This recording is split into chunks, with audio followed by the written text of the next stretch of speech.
Here now to discuss this issue in more detail is Rural Schools Association of New York State Executive Director Dave Little, and of course our regular contributor, WGY Radio News anchor Diane Donato. I think a lot of us have gotten at least comfortable with the idea of the 2% tax cap, but now it's going to be 1.81%. Why is this? Is this part of a phase-in, or what's the formula involved with this?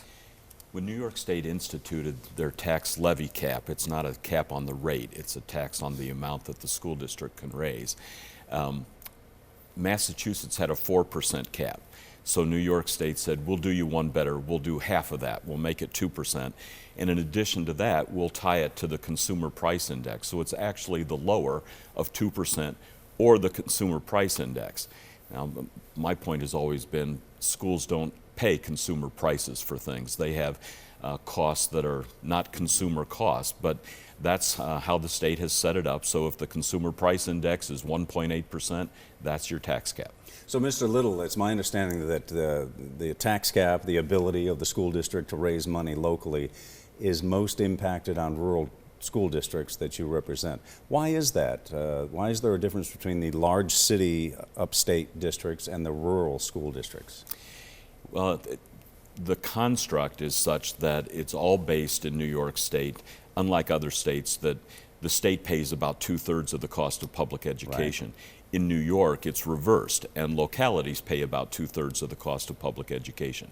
So if you live in a community like many rural communities that have been decimated by an exodus of businesses and people working at those businesses, then you've got very little left to tax. So if locally you're responsible for paying 2/3 of the cost of your kid's education and you have nothing to tax within the community and you're held to only taxing that at a 1.8% rate above what you had before, you can decimate programs and services pretty quickly. We often hear about the challenges that bigger or city schools are facing when it comes to educating children. What are some of the unique challenges that rural schools have?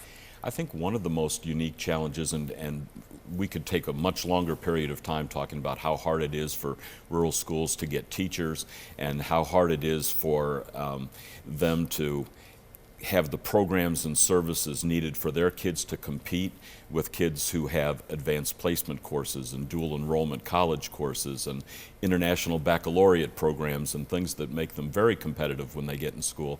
But I think the biggest thing facing rural schools is the perception that there's no problem out there.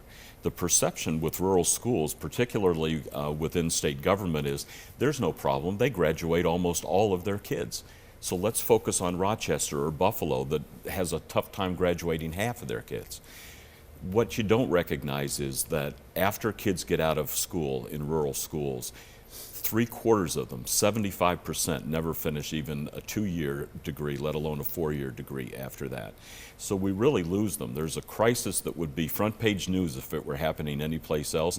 Both the exodus from rural schools and the lack of success of our kids in rural schools. Why do they struggle when they get to college? They haven't had those kind of coursework. My own son is the perfect example, rejected by the college he wanted to go to despite being an A student. Danny, you're okay, your high school is not. You don't have the kind of coursework necessary to put anything we're going to tell you in context. You're going to be behind from the first day you get here, trying to figure out the first day when we're on to the second day. And in fact, it took Dan 5 years to get through college and a tough time. And that's really what many rural students face. There's no staff there to help them. The guidance staff has been decimated. Nobody to help them fill out college applications. Nobody to help them do the paperwork for financial aid. Transportation is an issue getting there. And then when they get to school, when they get to even community college, they're told they have to pay for remedial classes just to catch them up for what they haven't had in high school. So if I'm a school superintendent, on one hand, I already know from the comptroller that my ability to raise as much money locally has been further restricted. But at the same time, I don't know what I'm going to get in the budget yet because we just don't know. So I heard you say earlier that some of these districts are going into their own budgeting process blindly. They really are, because at best we'll know April 1st and school budgets are in the middle of May, and they have to file those budgets right around the same time that the state budget is passed. Right now we have the executive budget proposal from the governor is proposing not only to freeze many of the aid categories and lump it all together, but he's proposing an amount that's just about half what's needed to simply preserve the existing programs and services. So if you can't tax locally and you don't get sufficient state aid, rural schools are just further decimated. In your response, you've said that there are things that the state could at least do and address increased costs, and one of them that you cite is mental health resources. And you're not the first educator to come on the program and say that this has been a huge increase in spending for schools. Yeah. Why is that? Well, it's a social issue. For rural areas, it's a combination of a lot of really dastardly factors. Tremendous transience, outward migration out of the districts, so there's upheaval in the house. There's tremendously increased poverty in our rural areas of New York State, and poverty has its own trauma. And a lack of school staff because of the cuts that have been made. So they don't have guidance counselors, they don't have social workers to try and adjust for the impacts of poverty. Then you have things like the opioid epidemic, which means you may be living with mom today and living with grandma next week and living in a different district the week after that as people are affected by that. So you've had a lot of different things hitting kids all at once at a very young age. You represent the rural schools, of course, in the few seconds we have left here. What are you telling to superintendents around the state who may be facing just a real difficult situation this year? And then as far as what you would take their information to the legislature? I had a conference last summer where I used a line from the National Rural Teacher of the Year. He said the people that are left in rural areas are doing the tough work of staying. People that are staying are tough people, you know, and so they're tough times, but we've got tough people to deal with them. We really just have to make people aware.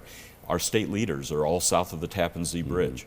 They don't know rural New York. It's a tough time trying to tell them what's actually happening. Meanwhile, the comptroller is recommending they tighten their belts, so I suppose already they're getting the message this year? It's a pretty tight belt when you can't meet the state mandated curriculum. Yeah. You know, so I would suggest if you're going to make cuts, you might want to start with the wealthier districts as opposed to those who have already been harmed. Yeah, well, we certainly sympathize because we've seen districts that have had to make serious cuts already, and you know who suffers the most? It's the students in the long run. We've been talking to the Rural Schools Association of New York State Executive Director Dave Little. We appreciate you joining us in the program. It's my pleasure, thanks. Hope to have you back on again one day. Would love to. All right, thank you very much.